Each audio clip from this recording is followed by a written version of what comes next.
बिस्मिल्लाहिर्रहमानिर्रहीम। अस्सलाम वालेकुम। विनर्स स्पोर्ट्स के साथ आपका मेज़बान शहजादा मोइन हाजिर है, जहां पर हम पाकिस्तान और ऑस्ट्रेलिया के दरमियान खेले जाने वाली वनडे सीरीज़ पर बात करते हैं। कल हमने देखा कि मैच में जो है ऑस्ट्रेलिया ने जो है एक कामयाबी हासिल की। ऑस्ट्रेलिया ने पहले बैटिंग करते हुए 313 रन बनाए और 314 रन का जो टारगेट था पाकिस्तान को दिया। पाकिस्तान की एक दफ़ा फिर मिडिल ऑर्डर बैटिंग लड़खड़ा गई और पूरी टीम 225 रन बनाने के बाद आउट हो गई, जिसके बाइस पाकिस्तान 88 रन से ये मैच हार गया। इसी हवाले से आज हमारे साथ बात करने के लिए हमारे साथ मौजूद है हमारे साथी एक्सपर्ट रियाजुद्दीन साहब, उनके साथ साथ जो है उमर हसन साहब मौजूद हैं, उनके साथ फहद साकिब साहब मौजूद हैं। तीनों मेहमानों का बहुत बहुत शुक्रिया स्टूडियो आने का। रियाज साहब, एक दफ़ा फिर वनडे में भी जो है ऑस्ट्रेलियन टीम ने पाकिस्तान को 88 रन से शिकस्त दी। जिस तरह हम जिक्र कर रहे थे कल अपने मैच में, मैच के हवाले से हमने देखा कि खासकर जो इमामुल हक एक दफ़ा फिर सेंचुरी तो स्कोर की, लेकिन उन्होंने 96 बॉलर्स का इस्तेमाल किया। तो समझते हैं कि जब एक बैट्समैन सेंचुरी स्कोर कर ले तो उसे टीम को जिता कर जाना चाहिए था। बिस्मिल्लाहिर्रहमानिर्रहीम। बहुत शुक्रिया शहजादा मोइन। इससे पहले कि मैं इमामुल हक से मुतालिक सवाल का जवाब दूं, मैं ये कहूँगा कि बाबर आजम ने जब कल टॉस जीता था और टॉस जीतने के बाद जब उनसे सवाल किए गए तो पहला जवाब उन्होंने ये दिया था कि हम चाहेंगे कि ऑस्ट्रेलियन टीम जो है 300 रन्स के अंदर अंदर हम उनको आउट कर लें। और जब उन्होंने 313 रन बना ली तो इसका मतलब ये हुआ कि जो उन्होंने एक मतलब खाका तैयार किया था कि अगर ये 300 रन से कम बनाते हैं तो वो जो है इनको मतलब कोशिश करेंगे। और उन्होंने देखें टॉस जीत के अगर फील्डिंग का फैसला किया तो वो इस बुनियाद पे किया कि सेकंड बारी में वो जो है उनके चूँकि बैट्समैन वो समझते थे कि 7-8 नंबर तक बैट्समैन है तो वो जितने भी रन बनाएंगे उसको कर लेंगे, लेकिन चूँकि 300 से ज़्यादा कल भी हमने जिक्र किया था कि ज़्यादातर हम बैटिंग ऑलराउंडर्स पर इन्हिसार कर रहे हैं। ऑलराउंडर्स की तादाद कल हमने ज़्यादा खिलाई, तो समझते हैं कि मुस्तनद बैट्समैन को कल जो है खिलाना चाहिए था।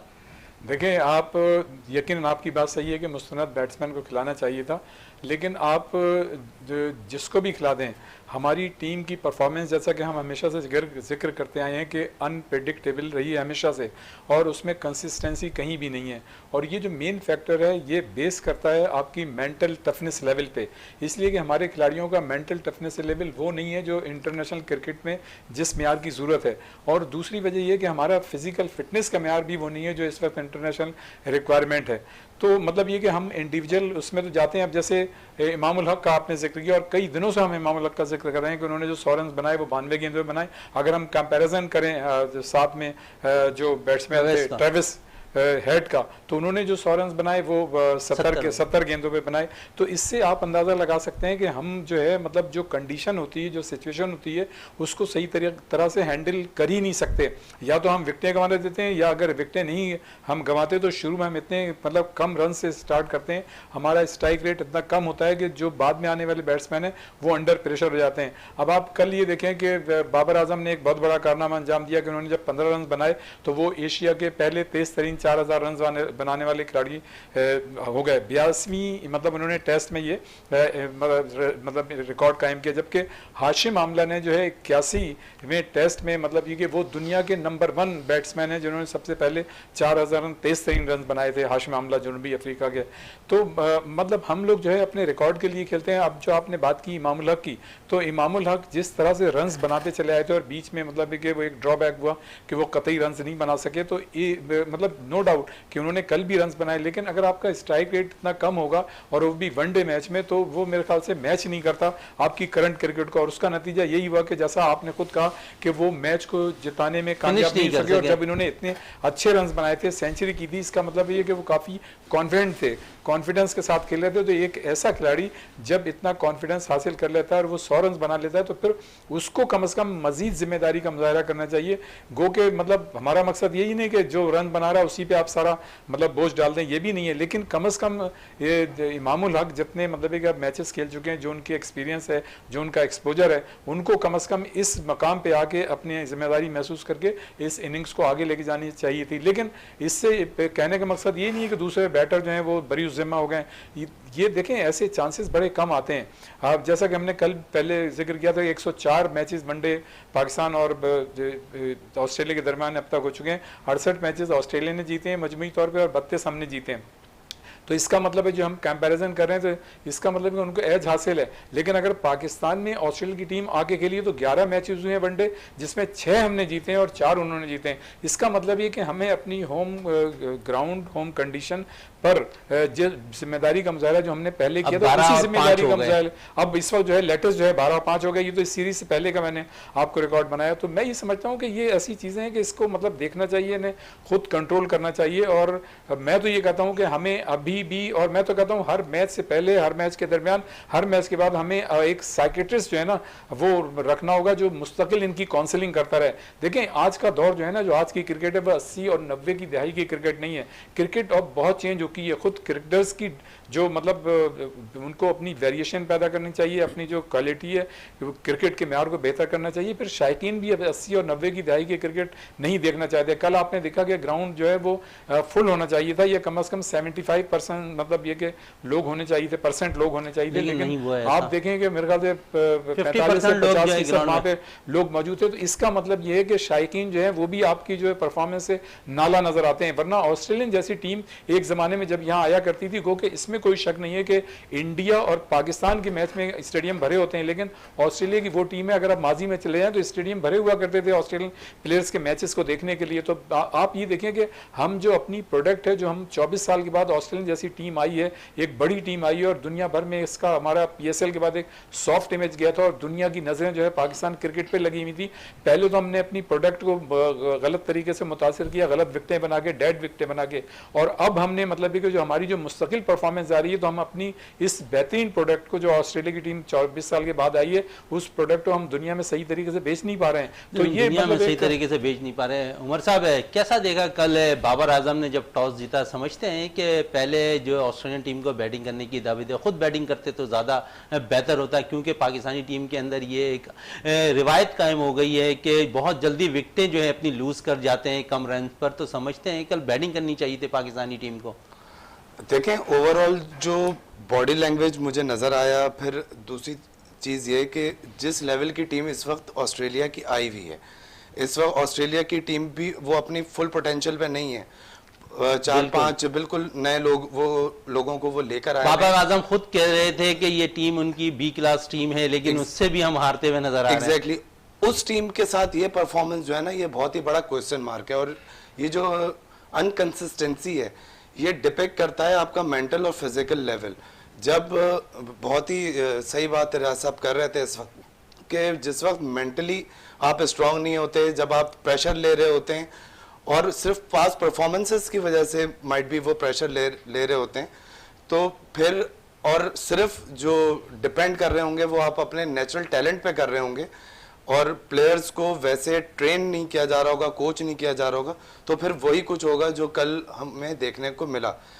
88 रन के मार्जिन से हारना, इट इज समथिंग के आप, और फिर भी इसमें एक सेंचुरी भी शामिल है। सेंचुरी शामिल है और लेकिन देखें वो सेंचुरी भी क्या शामिल थी, आप अगर उसका स्ट्राइक रेट देखते हैं 97 बॉल्स के ऊपर वो सेंचुरी मुकम्मल हुई। इस वक्त जो दुनिया के अंदर क्रिकेट खेली जा रही है वो अब फास्ट पेस हो गई है, ये टेस्ट मैच तो नहीं था कल का। तो इस तरह की सेंचुरीज जो सिर्फ अपने लिए खेली जाए, टीम परफॉर्मेंसेस को कंट्रीब्यूट ना कर रही हो, तो उसका भी कोई टीम को फायदा नहीं होता। टीम को फायदा नहीं होता इंडिविजुअली। ज़म्पा ने कल जो है 4 विकेटें हासिल की, तो समझते हैं कि ऑस्ट्रेलिया को एक अच्छा बॉलर जो है मैसर आ गया है ज़म्पा की सूरत में। बिस्मिल्लाहिर्रहमानिर्रहीम। सबसे पहले तो बहुत बहुत शुक्रिया मुझे यहाँ दावत देने का। देखें जी, आप बिल्कुल सही, एक बात है कि ज़म्पा एक अभी से नहीं पहले ही खेल रहा था और पहले भी काफ़ी अच्छी लाइन पे वो बॉल कर रहा था। कल उसने जो बॉल की मतलब मैं कोई ऐसा नहीं कह सकता कुछ एक्स्ट्रा ऑर्डिनरी उसने बॉल्स की। हाँ, यहाँ पे अपने बैट्समैन ने खुद गलतियाँ की और गलतियाँ थी बैट्समैन की। जहाँ तक कि आपने से पहले टॉस की बात की, तो देखें बाबर ने इस वक्त जो खिलाया नीचे, वो इफ्तिखार को और खुशदिल शाह को उसने नीचे खिलाया। तो मेरे ख्याल में उसके दिमाग में ये चल रहा था कि हम थोड़ा इनको रिस्ट्रिक्ट करके चेस कर लेंगे, क्योंकि बैटिंग को उसने स्ट्रॉन्ग किया था। फिर उसके साथ साथ उसने कल जो है 2 को डेब्यू करवाया, जिसमें से एक जाहिद थे और वसीम जूनियर थे। मेरा अपना मानना थोड़ा टीम सिलेक्शन में भी उसने थोड़ी सी इग्नोरेंस की है, क्योंकि यहाँ पे IPL में अगर PSL में आप देखें तो उसमें उस्मान कादिर की अच्छी परफॉर्मेंस थी। बिल्कुल, कल भी ठीक हम है? इस पे और जिक्र कर रहे कल थे। आपके 2 से 3 मेन बॉलर जो थे वो नहीं खेल रहे थे, जैसे शाहिन आफरीदी नहीं खेला, शादाब था स्पिनर में, और आपका इमाद वसीम था।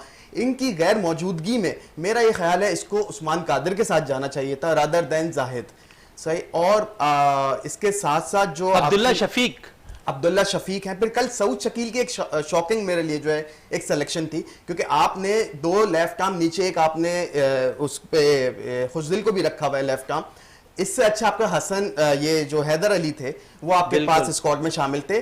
उसका जो है आईपीएल में भी उसकी इतनी बुरी परफॉर्मेंस नहीं थी, तो मेरे नज़र में उसको भी चांस देना चाहिए था आपको। और जो रियाज साहब ने बात की स्ट्राइक रेट की, ये तो हमारा समझ से बाहर है कि ये क्या मसला है जो एक बहुत पुराना चलता हुआ आ रहा है मिसबा के दौर से, यानी कि मिसबा ने भी ये कहा था हमें अपने स्ट्राइक रेट पे वर्किंग करने की जरूरत है। बिल्कुल, मिसबाहुल हक ने भी कहा था कि हमें जो है स्ट्राइक रेट पर जो है बहुत ज़्यादा काम करने की ज़रूरत है। और उसके बाद कुछ अरसे तक हमने देखा कि पाकिस्तानी बैटर्स थोड़ा सा तेज़ खेलते दिखाई दिए, लेकिन फिर एक दफ़ा फिर जो है स्ट्राइक रेट में बैटर्स की जो है हम देख रहे हैं कि कमी आती दिखाई दे रही है। इस वक्त ब्रेक के लिए कहा जा रहा है, ब्रेक से वापस आते हैं तो गुफ्तगू को मज़ीद जारी रखते हैं।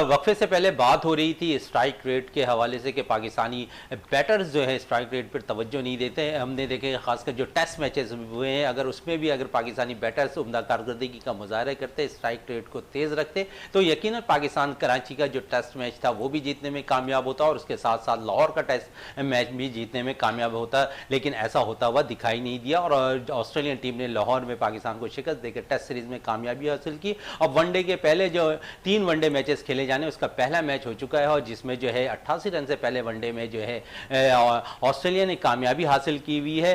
स्ट्राइकी रेट्स के हवाले से बात करेंगे रियाज साहब से। रियाज साहब, इमामुल हक और फ़खर, कैसा देखा दोनों को? फ़खर 18 रन बनाने के बाद आउट हुए, तो समझते हैं कि फ़खर थोड़ा सा तेज़ खेलने में आउट हो गए। देखिए, फ़खर का जो स्टाइल है वो तेज़ी खेलना है। आपको याद होगा कि 2017 की जो आईसीसी चैम्पियंस ट्रॉफी थी इंग्लैंड में, मैं भी वहाँ मौजूद था और हमने वो ICC champions trophy world tournament जो था हमने जीता था।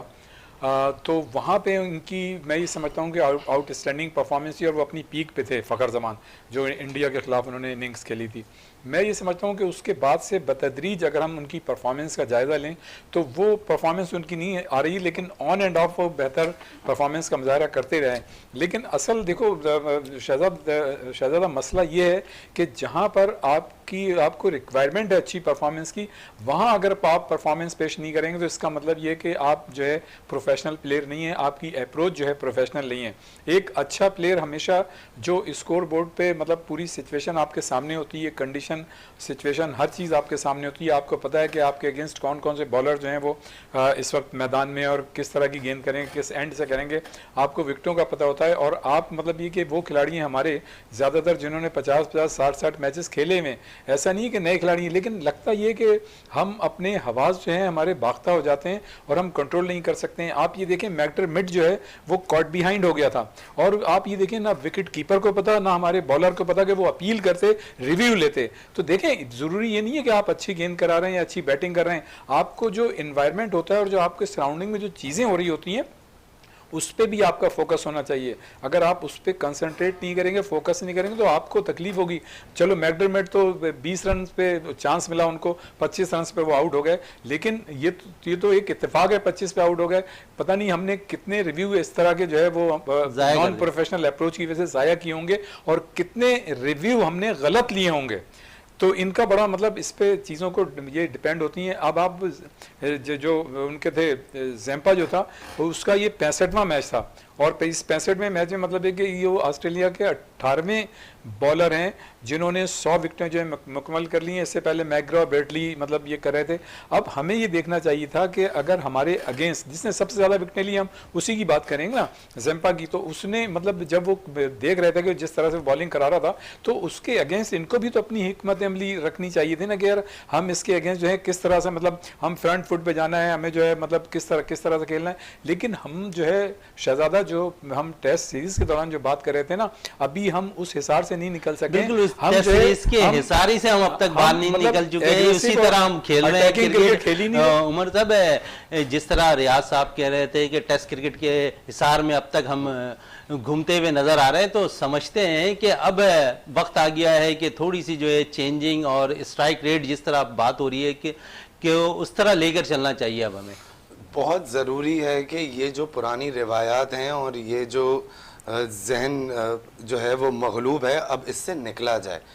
अब ये शायद टेस्ट क्रिकेट तो बहुत अभी बिल्कुल रिसेंट वाक़या है, होम ग्राउंड का भी अगर हम फ़ायदा ना उठा पाएँ तो फिर हम कहाँ पर जाकर जो है वो परफॉर्मेंस देंगे। अगर देखें शारजा और दुबई बिल्कुल सही फरमा रहे हैं कि शारजा और दुबई वहाँ भी हम वर्ल्ड कप हार गए भाई, देखे ना, इतनी अच्छी परफॉर्मेंस पेश की और आखिर में जो है वो हम हार के आ जाते हैं।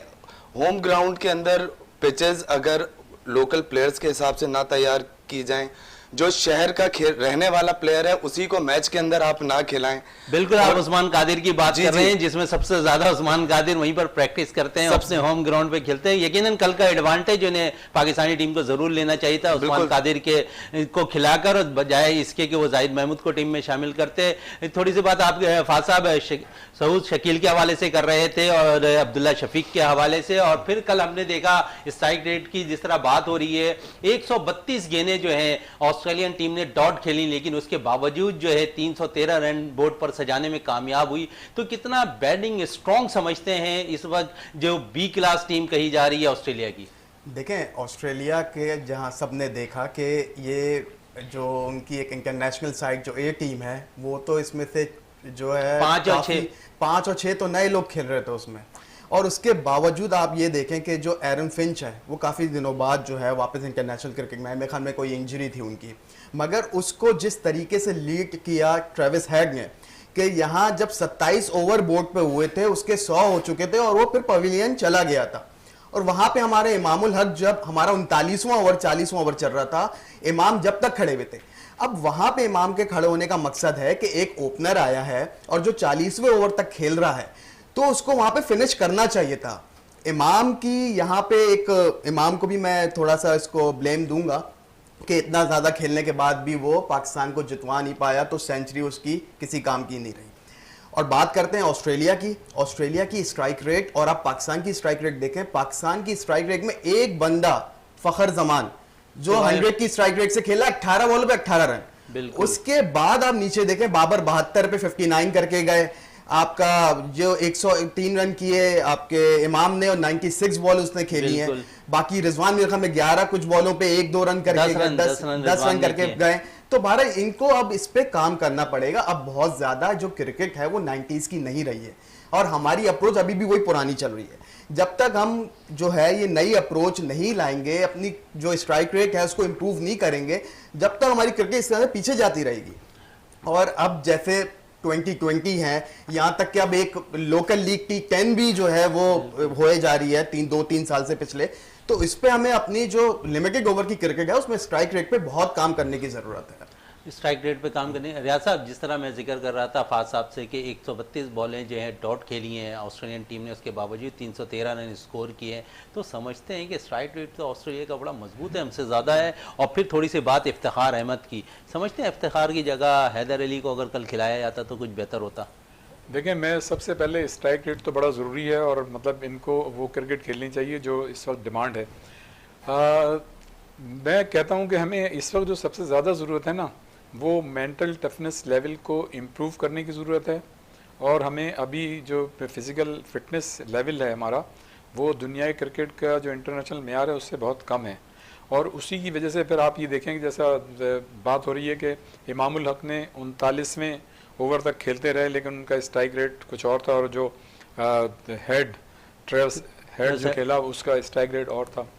आपने कहा कि उन्होंने ऑस्ट्रेलिया ने इतनी डॉट बॉलें खेली, वो तो खेली, लेकिन वो फोकस जो होता है, जो उनका टारगेट होता है, वो उनकी नज़र में होता है कि हमें ये काम करना है। अगर उन्हें 4-5 बॉलें डॉट भी खेलते हैं ना, तो एक चौका छक्का लगा के उसको पूरा कर लेते हैं। तो वो क्या करते हैं कि अपना स्कोर जो है वो साथ साथ लेके चलते रहते हैं।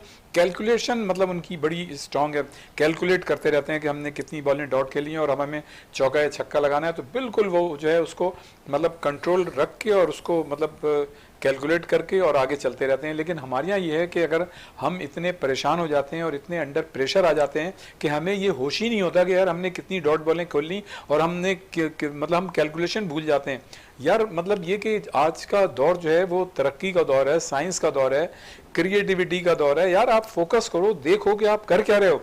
लेकिन बदकिस्मती से अनफॉर्चुनेटली हमारे किसी भी प्लेयर में ये समझ ही नहीं आ रही, ये सोच ही नहीं आ रही कि जो डिमांड है उसके मुताबिक हम खेल ही नहीं रहे। तो स्ट्राइक रेट की जो आप बात कर रहे हैं कि ये हमारा आज का मसला नहीं है।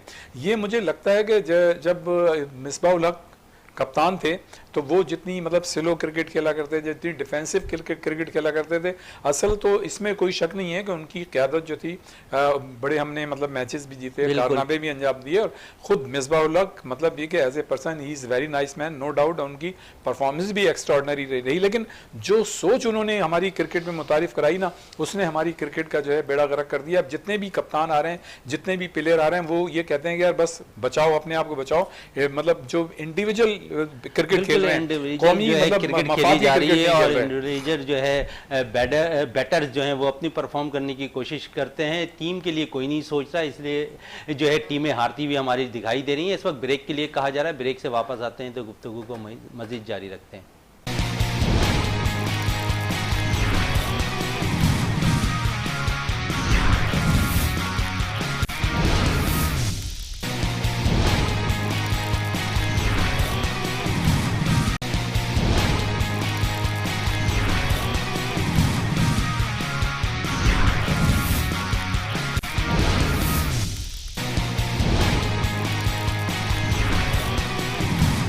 वक्फे से पहले बात हो रही थी ख़ासकर इंडिविजुअल के हवाले से कि जो प्लेयर्स हैं वो अपने जो है अपने लिए खेलते दिखाई दे रहे हैं, टीम को जिताने की कोशिश करते हुए नहीं दिखाई देते। फाज साहब, हसन अली कल के मैच में शामिल थे।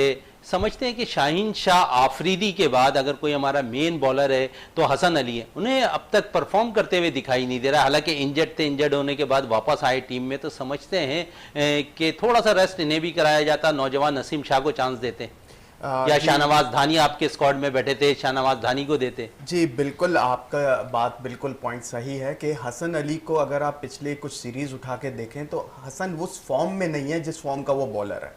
उसने जो है पिछली बहुत अच्छी परफॉर्मेंस आपके सामने के उसने परफॉर्म किया है, मगर मैं पीएसएल भी देखता हूं और उसके बाद भी टेस्ट सीरीज देख लें और बाकी आप मैचेस देखें तो हसन की वो फॉर्म नहीं है।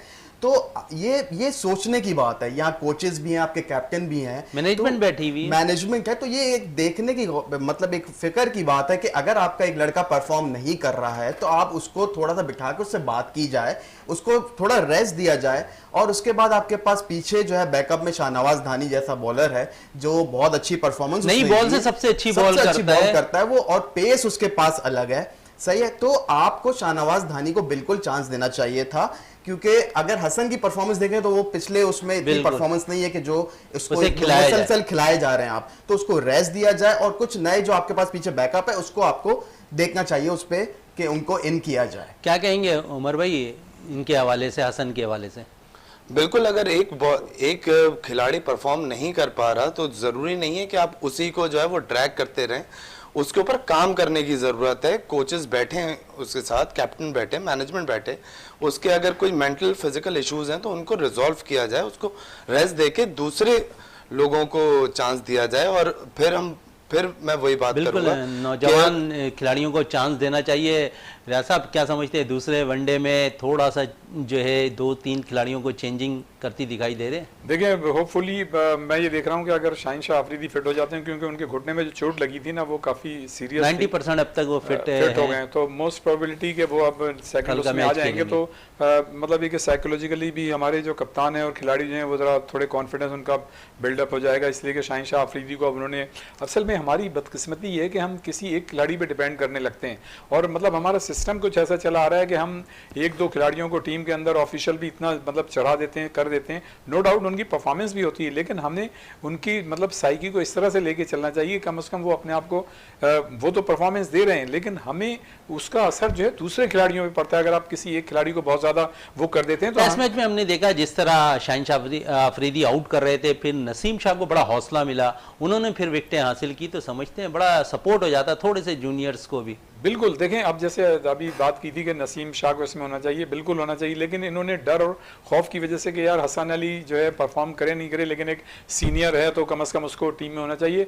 अब हमें उस हिसाब से बाहर निकलना चाहिए। देखें अब ये जो ऑस्ट्रेलियन टीम आई है इसमें 4-5 लड़कों को उन्होंने जो सिर्फ एक खेल मतलब मैच खेले हुए थे उनको उन्होंने डाल दिया, मतलब उन्होंने ये भी परवाह नहीं की कि हम जो है पर मुल्की मतलब हमारा दौरा है कहीं ऐसा ना हो वहाँ पे पिट जाएंगे। लेकिन देखें वो जो सारी चीज़ें कैलकुलेट करके करते हैं, वो जो अगर उन्होंने लड़कों को चांस दिया ना तो उन्होंने इस डर और खौफ से निकल के दिया है कि अगर हम हार भी जाएं कुछ नहीं है, इसलिए कि वर्ल्ड कप के लिए एक टीम तैयार कर रहे हैं। अच्छा हमारा मसला क्या होता है, हमारी सारी चीजें एडॉक पे होती हैं, एडॉक सिस्टम पे होती हैं कि यार बस किसी तरह से हम ये मैच जीत जाएं, किसी तरह से हम ये मैच जीत जाएं, तो हम अपनी पूरी कुव्वत जो है मैच जीतने के लिए उसमें लगा देते हैं। और लेकिन हमारा जो मेंटल टफनेस लेवल है ना वो इस वक्त इंटरनेशनल क्रिकेट का जो म्यार है उससे मैच नहीं कर रहा है। हमारी अप्रोच जो है वो प्रोफेशनल नहीं है। मैं ये समझता हूं कि जैसे मैं बार बार कहता हूं, अब आपको याद होगा हम लोग साथी होते थे कि हमने नजम सेठी साहब से भी बात की थी, उसके बाद मैंने तो ज़का अशरफ साहब से भी बात की थी, और यही बात फिर हमने बाद में अभी जो है रमीज राजा से भी की कि आपको एक मतलब अच्छा साइकेट्रिस्ट जो है टीम के साथ हर वक्त रखना चाहिए। जब प्रेशर सिचुएशन होती है और करंट सिचुएशन होती है तो वहीं हमारे खिलाड़ी जो हैं वो अपनी परफॉर्मेंस जो है नहीं दे पाते हैं। और असल तो होता ये है कि जब आप मतलब मुश्किल हालात में हो उस वक्त मतलब अगर आप अपनी चीज़ों को मैनेज करने की सलाहियत रखते हैं तो वो एक बड़ी बात होती है। इसका मतलब ये कि आपका मेंटल टफनेस लेवल बहुत अच्छा है। हमें जो है अपनी टेक्निकलिटीज़ तो हमारी हैं, हमारी और भी चीज़ें बहुत अच्छी हैं, लेकिन हमें उससे ज़्यादा ज़रूरत काम करने की मेंटल टफनेस लेवल पे हमें अपने नर्वस सिस्टम को जो है वो बेहतर बनाने की ज़रूरत है। और हमें जो है जब हम प्रेशर में होते हैं तो हमें ये देखना होगा कि हम बहुत जल्दी जो है अपनी चीज़ों अपना कॉन्फिडेंस लूज ना कर दें, कॉन्फिडेंस हम लूज जो है करते मतलब दिखाई देते हैं। फाज़ साहब दूसरे वनडे में क्या समझते हैं कितनी तब्दीलियां होनी चाहिए, और समझते हैं मुस्तनद बैट्समैन के साथ जाना चाहिए बजाय ये कि आप ज़्यादातर जो है बैटिंग ऑलराउंडर पर जा रहे हैं? नहीं देखें, आपको बैटिंग ऑलराउंडर की ज़रूरत तो पड़ती है लिमिटेड ओवर क्रिकेट में। जहाँ तक बात रही तब्दीली की, मैं समझता हूँ कि कम से कम 2 से 3 चेंजेस इस टीम में मैं समझता हूँ कि होनी चाहिए दूसरे वनडे में। खास तौर पे जो उस्मान कादिर को लेके आना चाहिए, हसन अली की जगह शाहनवाज धानी हो गए।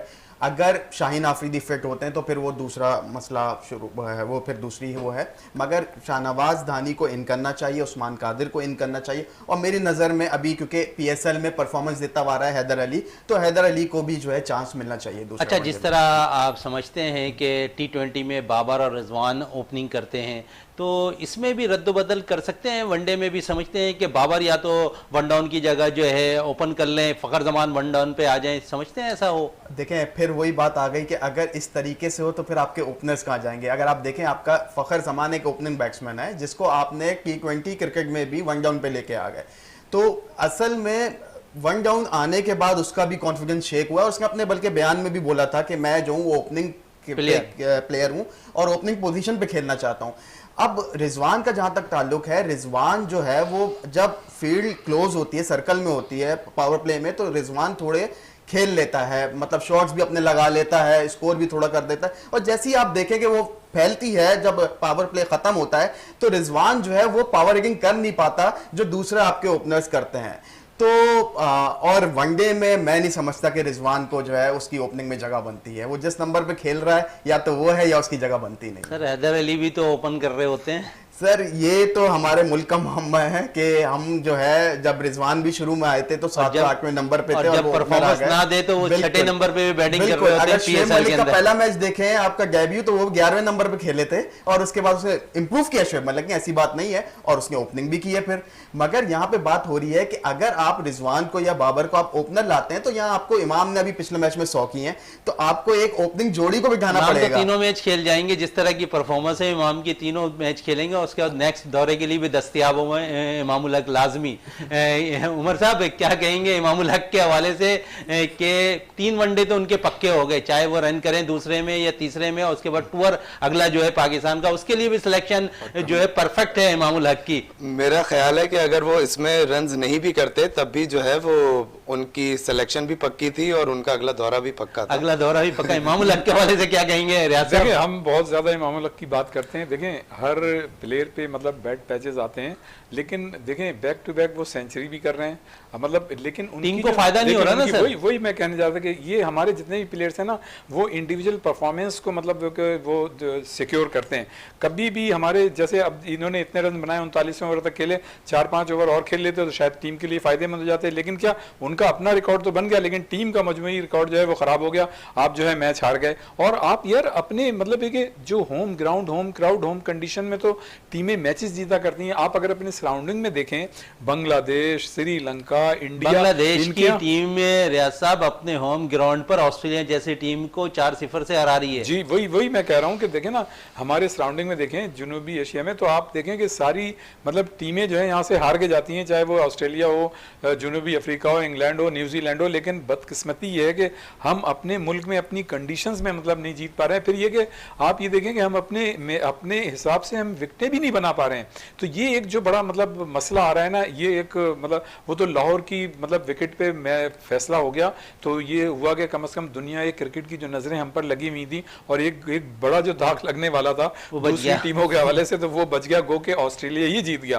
देखें जब टीमें मैदान में उतरती हैं तो कोई एक टीम फतह हासिल करती है, एक शिकस्त, लेकिन असल चीज जो होती है अप्रोच होती है। अगर आपकी अप्रोच पॉजिटिव होगी, आपकी अप्रोच प्रोफेशनल होगी, तो आप उतनी ही अच्छी परफॉर्मेंस का मुजाहरा करेंगे। लेकिन बदकिस्मती से हम 80 और 90 की दहाई की, 80s और 90s की क्रिकेट खेल रहे हैं। हमें जो है अब वेरिएशन पैदा करना चाहिए, एग्रेशन पैदा करना चाहिए, 90s की वैरायटी पैदा करना चाहिए। और अब जिस तरह दौर चल रहा है तेज क्रिकेट का, इसी तरह तेज क्रिकेट खेलते हुए दिखाई देना चाहिए। इस वक्त ब्रेक के लिए कहा जा रहा है, ब्रेक से वापस आते हैं तो क्रिकेट के साथ दीगर खेलों पर भी बात करेंगे।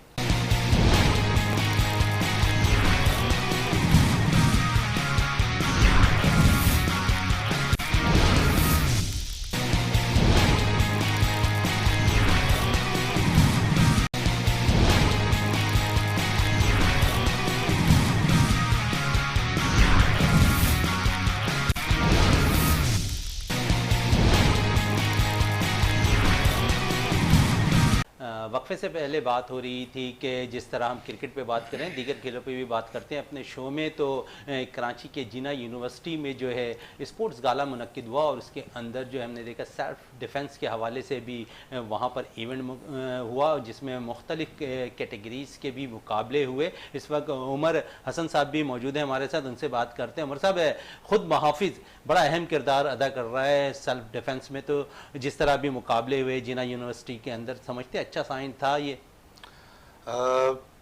अल्हम्दुलिल्लाह एटलीस्ट दिल इस बात पे खुश होता है कि जो कॉलेज यूनिवर्सिटीज़ के लेवल थे उसके ऊपर कुछ ना कुछ एक्टिविटीज़ स्टार्ट हो गई हैं, डिस्पाइट के अभी भी सेल्फ डिफेंस के हवाले से हम मिनासुल कौम ना बलद हैं, ना हम इसकी इफ़ेक्टिवनेस को समझ रहे हैं, ना हम इसकी ज़रूरत को अब तक वैसे समझ रहे हैं जैसे हम दूसरी लगवियात के अंदर जो है वो कौम इस पर फोकस कर रही है। जिना यूनिवर्सिटी की आप बात कर रहे थे, अल्हम्दुलिल्लाह खुद मुहाफिज ने पाकिस्तान का पहला वुमेन एम्पावरमेंट के हवाले से एक बिनते आहन के नाम से एक कैंप लॉन्च किया है, जिसके अंदर हम अपनी बच्चियों को bike riding along with self defence सिखा रहे हैं। It is for the very first time in Pakistan कि bike riding along with self defence जो है वो बच्चियों को कॉलेज यूनिवर्सिटीज़ के लेवल के ऊपर खुद मुहाफिज सिखाने गया है। इसका मेन कॉज यही है कि अमूमन जो हमारी 80% ऑफ द पॉपुलेशन है मुल्क के अंदर इस वक्त मास ट्रांजिट सिस्टम जो है वो कहीं पर एग्जिस्ट नहीं करता। कराची के सारे हालात आपके सामने हैं। जो बच्चियों के साथ नारवा सलूक रोज़मर्रा में बसेस के अंदर सवार होते हुए हो रहा है या चिंचियों के अंदर हो रहा है, वो किसी से ढका छुपा नहीं है। अगर हम इसको इग्नोर कर दें तो बात अलग है, लेकिन वो प्रॉब्लम जो है वो वहाँ पर एग्जिस्ट कर रही है। तो बताने का मकसद ये है, इसको सिखाने का मकसद ये है कि बच्चियां, पूरी दुनिया में ख़वातीन मोटरसाइकिल चलाती हैं, स्कूटी चलाती हैं। आप पड़ोसी मुल्क में जाएं, आपको हर दूसरी औरत जो है वो मोटरसाइकिल चलाती हुई, स्कूटी चलाती हुई मिलेगी। ये सिर्फ एक पाकिस्तान के अंदर एक टैबू, अब तक हम इससे निकले नहीं हैं कि लड़की जो है वो मोटरसाइकिल या अपनी सवारी चला नहीं सकती। और उसके साथ हमारा सेल्फ डिफेंस सिखाने का उसको मकसद ये है कि जब वो बाहर निकलती है, क्योंकि माशरती मसाइल का हमें सामना है गवर्नमेंट लेवल के ऊपर और दूसरी जगहों पे, हाँ कुछ लॉ इन्फोर्समेंट एजेंसीज इसके ऊपर काम कर रहे हैं। रेंजर्स बहुत अच्छा काम कर रही है। हमने जिन्ना यूनिवर्सिटी फॉर वुमेन के बाद जो है वो जिन्ना सिंध मेडिकल यूनिवर्सिटी में भी कैंप किया, वो भी रेंजर्स ने मुनक़द करवाया। उस लेवल के ऊपर, मास लेवल पर पब्लिक के अंदर अवेयरनेस नहीं है कि अगर ये भी एक इंसान है, ये औरत भी एक इंसान होती है, अगर ये मोटरसाइकिल वैसे ही चला सकती है जैसे एक मर्द चला सकता है। फाज साकिब साहब, क्या समझते हैं खुद मुहाफिज जिस तरह इस वक्त जो माशरे में जिस किस्म के हरकत ख़वातीन के साथ हो रहे हैं, तो इनका किरदार कितना पॉजिटिव नज़र आ रहा है, खासकर ये ग्रास रूट लेवल से जाकर स्कूल, कॉलेजेस और यूनिवर्सिटी सतह पर सिखा रहे हैं? देखें, कोटेक जो है, हम इनको इनके जो कॉज है उसको सपोर्ट करते हैं, और हमने इसी वजह से जो है एक खुद मुहाफिज जो बहुत अच्छा काम कर रहा है, हम इस काम के लिए इनको सपोर्ट भी कर रहे हैं, स्पॉन्सर भी कर रहे हैं। क्योंकि देखें, कोटेक की ये हम समझते हैं हमारी कॉर्पोरेट सोशल रिस्पॉन्सिबिलिटी है कि जितने भी ऑर्फनेज हैं और जितनी भी ख़वातीन हैं, फीमेल्स हैं, या जो है आप समझ लें कि ऐसे बच्चे जो स्ट्रीट चाइल्ड्स हैं, कि इनके लिए कुछ किया जाए। ना सिर्फ हम इस सिलसिले में ख़ुद मुहाफिज को जो है सपोर्ट कर रहे हैं, बल्कि हम खुद भी इसके लिए काम कर रहे हैं। उसके लिए हमने कोरंगी क्रीक में एक मोबाइल मैन्युफैक्चरिंग प्लांट भी लगाया है, जहाँ पे मोबाइल की असेंबलिंग होती है, और हमारी जो कोशिश होती है वो यही होती है कि जितने भी ऐसे निजी बच्चे हैं उनको वहाँ पे जॉब पे रखा जाए, ताकि उनके लिए भी एक रोज़गार फराहम हो, और ख़ास तौर पे गवर्नमेंट के लिए भी एक इसमें फ़ायदा है कि आज यहाँ इंपोर्ट हो रहा है, कल को यहाँ से एक्सपोर्ट भी होगा मोबाइल फ़ोन। तो इसीलिए हम जो है ख़ुद मुहाफिज को एक इनके कॉज को सपोर्ट करते हैं, और बहुत ही अच्छा ये काम कर रहे हैं अपने इस चीज़ को लेके जो है। बिल्कुल, बहुत साकिब साहब, जिस तरह आप कह रहे थे खुद मुहाफिज बड़ा अच्छा काम कर रही है, यकीनन पाकिस्तान के लिए अच्छा साइन है कि खुद मुहाफिज जो है दीगर खेलों के साथ साथ लोगों को अवेयरनेस भी सिखाती हुई नज़र आ रही है। अब कुछ बात थोड़ी सी बॉक्सिंग के हवाले से भी कर लें। पाकिस्तान रेंजर सिंध के ताउन और लेज़र लीग के ताउन से कराची में जो है बॉक्सिंग चैम्पियनशिप मुनक्किद हुई। 60 डिवीज़न की टीमों ने इस टूर्नामेंट में शिरकत की। इस वक्त हमारे साथ टेलीफोन लाइन पर मौजूद हैं आसिफ मिराज साहब, लेजर लीग के नुमाइंदे। आसिफ मिराज साहब, क्या कहेंगे टूर्नामेंट के हवाले से? बहुत शुक्रिया शहजादा भाई। ये एक प्रोग्राम मुनक्किद किया पाकिस्तान रेंजर्स सिंध और लेजर लीग एंड वर्ल्ड ग्रुप के इश्तराक से कराची डिवीजन बॉक्सिंग चैंपियनशिप का इनेकाद किया गया, जिसके अंदर कराची के 7 डिस्ट्रिक्ट की टीम्स ने पार्टिसिपेट किया। और ये जो हुआ है हाजी अबू बकर ट्रंकवाला बॉक्सिंग अरीना, जो कि अभी न्यूली रेनोवेट करवाया था लेजर लीग वर्ल्ड ग्रुप के ताउन स्टेडियम पर। बड़ा अच्छा एक इवेंट रहा। ये 5 दिन के ऊपर इवेंट जारी रहा, और बहुत अच्छा जो है वो ये पूरी कराची बॉक्सिंग चैंपियनशिप मुनक्किद हुई। अच्छा, इसमें 60 डिवीजन कितने खिलाड़ियों ने शिरकत की थी आसिफ साहब? इसके अंदर अराउंड जो है वो 139 पार्टिसिपेंट्स थे, जो कि अपने अपने डिस्ट्रिक्ट से ट्रायल्स के थ्रू आए थे, और उसके बाद जो है वो उन्होंने अपने डिस्ट्रिक्ट की नुमाइंदगी की। हर डिस्ट्रिक्ट में जो है वो 14 प्लेयर थे, और उनके साथ बकाया जो उनके स्टाफ होते हैं वो सब लोग थे। अच्छा, इस टूर्नामेंट में हमने देखा है पाकिस्तान रेंजर सिंध के डीजी साहब भी मौजूद थे, तो समझते हैं कि अब पाकिस्तान रेंजर सिंध के जो है खासकर खेलों में अपनी सरगर्मियां बहुत ज़्यादा वक्फ करती हुई दिखाई दे रही है, और इसका फ़ायदा पाकिस्तान के नौजवान खिलाड़ियों को बहुत ज़्यादा हो रहा है। जी जी, बिल्कुल बिल्कुल ऐसा ही है। पाकिस्तान रेंजर्स सिंध के साथ मिलकर जो है वर्ल्ड ग्रुप के जो हमारे चेयरमैन साहब हैं महमूद ट्रंकवाला साहब, यही एक हुआ था कि रेंजर्स के साथ मिलके उन्हीं की जो पीपल्स फुटबॉल स्टेडियम है वहां पे अभी हमने newly centralised air condition boxing arena, Haji Abu Bakar Trunkwala boxing arena हमने वहां बिल्ड किया है। और इसी वजह से जो है वो हमारा हमेशा से चेयरमैन साहब का एक विजन रहा है कि इसके ऊपर जो है वो स्पोर्ट्स में, स्पेशली लियारी में जो है वो स्पोर्ट्स को प्रमोट किया जाए। अच्छा, इस टूर्नामेंट के अंदर हमने देखा कि खासकर शाहिद आफरीदी के साथ साथ मोइन खान और दीगर अहम शख्सियात भी जो है इस टूर्नामेंट में शिरकत की। कितना हौसला अफजा होता है खिलाड़ियों के लिए जब इस लेवल के जो टॉप क्लास क्रिकेटर्स मौजूद होते हैं, तो समझते हैं कि बहुत ज़्यादा हौसला अफजा होता है खिलाड़ियों के लिए। बिल्कुल बिल्कुल बिल्कुल, ये एक बहुत अच्छा रहा कि जो वहाँ पे तमाशाई थे, जो वहाँ पे स्पोर्ट्समैन थे, कि स्पोर्ट्समैन स्पिरिट आपका जागता है कि शाहिद अफरीदी हो गए, आपके मोइन खान हो गए, ओलंपियन इस्लाउद्दीन हो गए, इन जैसे जो लेजेंडरी हमारे स्टार्स हैं, पाकिस्तान का नाम रोशन किया इन लोगों ने। जब ये आपके दरमियान मौजूद होते हैं तो एक स्पोर्ट्स स्पिरिट आपका और ज्यादा जो है वो बढ़ जाता है। बहुत बहुत शुक्रिया आसिफ मिराज साहब, विनर्स स्पोर्ट्स में टाइम देने का आपका।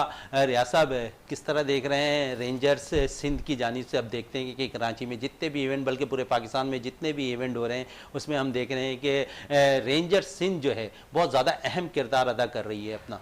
देखें शहजादा, पूरे पाकिस्तान की सतह पर और तमाम सूबों की सतह पर, रीजनल सतह पर हमारी सिक्योरिटी इदारों ने बड़ा काम किया है। स्पोर्ट्स की तरक्की और तरवीज के लिए भी मतलब वो काम कर रहे हैं। आपने देखा कि इससे पहले पाकिस्तान आर्मी ने भी मुख्तलिफ टूर्नामेंट्स मुनक़िद किए और यहाँ पे सिंध में सिंध रेंजर्स जो है वो बड़ा एक्टिव पार्ट प्ले कर रही है खेलों की तरक्की के लिए। जब इस तरह से, बिल्कुल सही कहा उन्होंने, कि जब इस तरह से मतलब लोग सामने आते हैं और इदारे जब काम करते हैं तो नौजवानों का मोराल जो है बूस्टअप होता है, उनके कॉन्फिडेंस लेवल में इजाफा होता है। जब वो अपने दरमियान इतने बड़े बड़े इदारों के लोगों को देखते हैं तो उनका यकीनन मतलब है कि उनमें खेल की एक नई जस्तजू पैदा होती है। और मैं ये समझता हूँ कि अभी जैसे बात हो रही थी, भाई बात कर रहे थे, उमर साहब बात कर रहे थे अपने जो सेल्फ डिफेंस के हवाले से, तो मैं ही समझता हूँ जैसे ये बॉक्सिंग टूर्नामेंट आपने जिक्र किया, ये तो बहुत अच्छी बात है और रेंजर्स ने इसमें पार्टिसिपेट किया, ये और उससे ज़्यादा हौसला अफजा बात है। तो जो सेल्फ डिफेंस की अभी बात हो रही थी, मैं कह रहा हूँ कि बड़ी अच्छी चीज़ इन्होंने इंट्रोड्यूस की है, लेकिन इसकी तशहीर होनी चाहिए, इसकी अवेयरनेस होनी चाहिए। बल्कि मैं तो ये कहूँगा कि इनको चूँकि अब इनके तो एजुकेशन मतलब जो इदारों से भी ताल्लुकात हो गए, तो ये वहाँ कहें कि कहीं एक आध पीरियड जो है हफ्ते में या मतलब 2 दिन जो है वहाँ पे रखा जाए पीरियड, खुद जो उनके असातिज़ा हैं वो सेल्फ डिफेंस पे बात करें। और ये बड़ी क्रिएटिव और बड़ी अच्छी चीज़ है और फीस जमाना इसकी बड़ी ज़रूरत है। बिल्कुल उमर साहब, जिस तरह रियाज साहब कर रहे हैं कि एक पीरियड जो है इसका सेल्फ डिफेंस के हवाले से भी रखा जाए, तो समझते हैं कि ऐसी चीज़ें होनी चाहिए एजुकेशन डिपार्टमेंट में। अब हम माजी में भी और आज आपके तवज्जुह से दोबारा मैं सिंध गवर्नमेंट से खुसूसी अपील करता हूँ कि सेल्फ डिफेंस को एज एन मजमून स्कूलों, कॉलेजेस, यूनिवर्सिटीज़ में शामिल किया जाए। देखें, इस वक्त चाइल्ड अब्यूज़ का एक ऐसा कैंसर है जो तेज़ी से माशरे में फैल रहा है। इसके ऊपर जिस तरह से तवज्जो देने की ज़रूरत है उस तरह से तवज्जो नहीं दी जा रही। यही वो बच्चे होते हैं जो बहुत छोटी उम्र में जिनके साथ ज़्यादतियाँ हो जाती हैं, वो आगे जाके उनको माशरे का हिस्सा बनना होता है। वो ज़हनी और जिस्मानी तौर पे वैसी उनकी ग्रोथ नहीं हो पाती और आगे जाके जराइम, मंशियात और दीगर नेगेटिव एस्पेक्ट्स सोसाइटी का पार्ट बनते हैं। तो बजाय इसके कि हम रिहेबिलिटेशन के ऊपर बात करें कि हादसा हो जाए और उसके तदारुक का बात करें, क्यों ना हम आज से प्रिवेंटिव मेजर्स लें। बिल्कुल, आज से जो है हम इसके स्टेप को ले। साकिब साहब है, क्या कहेंगे? जिस तरह आप लोग तो सपोर्ट कर रहे हैं स्पॉन्सर की सूरत में, तो समझते हैं सिंध गवर्नमेंट भी अपना किरदार अदा करे इसमें? बिल्कुल जी, मैं बिल्कुल उमर से जो है इस बात सेकंड करूंगा कि देखें, आपके बच्चे में तो इतनी जो है अवेयरनेस होती नहीं है कि उसके साथ क्या चीज़ की जा रही है, क्या चीज़ हो रही है। अगर हम इसको, जैसे उमर ने बोला कि हमें इसको एजुकेट बच्चों को करना चाहिए और अपने जो है उनको स्कूल लेवल से ही, अगर वही वाली बात है उनकी जो स्कूल लेवल से उनको इसकी नॉलेज दी जाएगी, तो शायद वो बड़े होते या उसी एज में इस चीज़ को समझेंगे और इस चीज़ को गलत समझेंगे या तो फिर इस चीज़ को रोकने की कोशिश करेंगे। तो मेरे ख्याल में तो ये बिल्कुल इनके मजमून या आपके उसमें इसको ऐड करना चाहिए। इसमें जो है हम कोशिश करते हैं कि एक पीरियड एजुकेशन डिपार्टमेंट में भी सेल्फ डिफेंस का रखा जाए। प्रोग्राम में टाइम कम है। फाज साकिब साहब आपका बहुत बहुत शुक्रिया, उमर हसन साहब आपका बहुत बहुत शुक्रिया, रियाजुद्दीन साहब आपका बहुत बहुत शुक्रिया। प्रोग्राम का अख्ताम करते हैं इस दुआ के साथ कि पाकिस्तान में खेल और खिलाड़ी तरक्की करते रहें और पाकिस्तान का सबसे लाली परचम दुनिया भर में रोशन रहे। इसी के साथ अपने मेज़बान शहजादा मोइन को इजाज़त दें। पाकिस्तान जिंदाबाद।